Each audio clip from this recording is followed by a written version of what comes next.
Bideo tutorial honetan, Moodle plataforman ikastaro eleanitzak diseinatzen ikasiko dugu. Hau da, hizkuntza ezberdinetan euskeraz eta gaztelaniaz, edo euskeraz gaztelaniaz inglesez.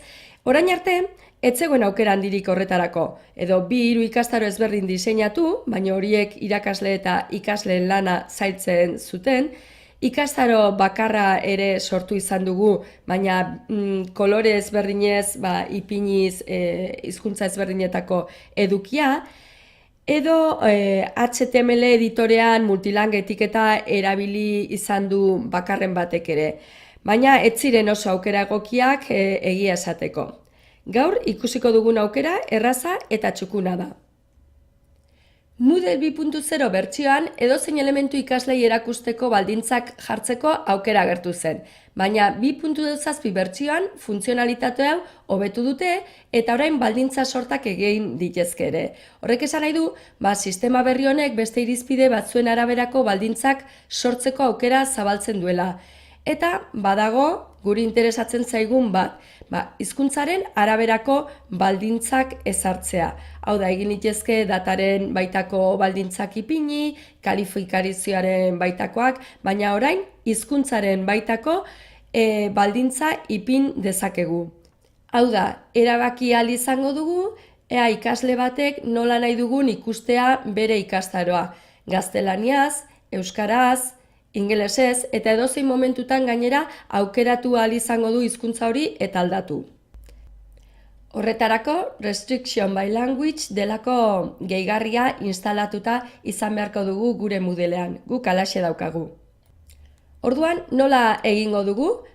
Honena da, zerotik hasi behar badugu diseinatzen ikastaro bat, hizkuntza bakoitzeko baliabide edo jarduera bat sortzea. Hau da, gehitu jarduera, kasu honetan adibide gisa orri bat sortuko dugu, eta txertatuko dugu nahi dugun hizkuntzan edukia. Deskribapena, hortxe ipiniko dugu, eta mugatu eskuragarritasuna dioen horretan baldintza gehituko dugu, hizkuntzaren baitako baldintza. Orduan ikasleak bete behar du kasu honetan euskaraz aritzea. Eta garrantzitsua da tapatzea edo ezkutatzea begi hori, horrek esan nahi du, ikasle horrek bakarrik euskara hautatzen baldin badu, hauxe ikusiko duela eta ez dituela beste edukiak ikusiko.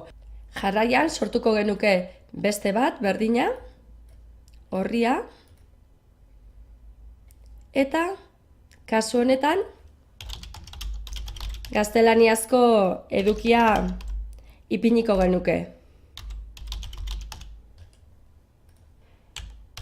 Gauza bera egingo genuke, mugatu eskuragarritasuna, gehitu baldintza, hizkuntzaren baitako baldintza, baina kasu honetan nahi dugu edukia ikustea ikasleak gaztelaniaz ari bada, ikusten dugu aukera ezberdinak ditugula. Baita itxiko dugu, begia, aukera ez diogu emango ikusteko bestetan, eta gorde eta itzuli ikastarora. Irakasle bistan ikusiko dugu, adibidez, baliabide hau ez dagoela eskuragarri ez baldin bada betetzen gaztelaniaz aritzea ikaslea. Gero, beraiek ez dute hori ikusiko. Gauzak horrela, ikaslea euskaraz edo euskara hautatuta baldin badauka, bakarrik ikusiko du euskarazko edukia. Eta edozein momentutan gaztelaniaz ikusi nahi badu, gaztelaniaz ikusteko aukera ere izango du. Beraz, zerotik hasi behar badugu, honena 2 baliabide sortzea izango da, baina aldez aurretik sortua badugu baliabide bat 2 hizkuntzetan, errexena izango da jarduera hori edo baliabide hori bikoiztea. Horrela, bata editatuko genuke, ezabatu soberan daukagun edukia, kasu honetan gaztelaniazkoa, eta mugatu eskuragarritasuna, gehitu baldintza, hizkuntza, euskara, eta begitxoa tapatu. Gauza bera, egingo genuke gaztelaniazkoarekin, bikoiztu dugun baliabide hori editatuko genuke, ezabatuko genuke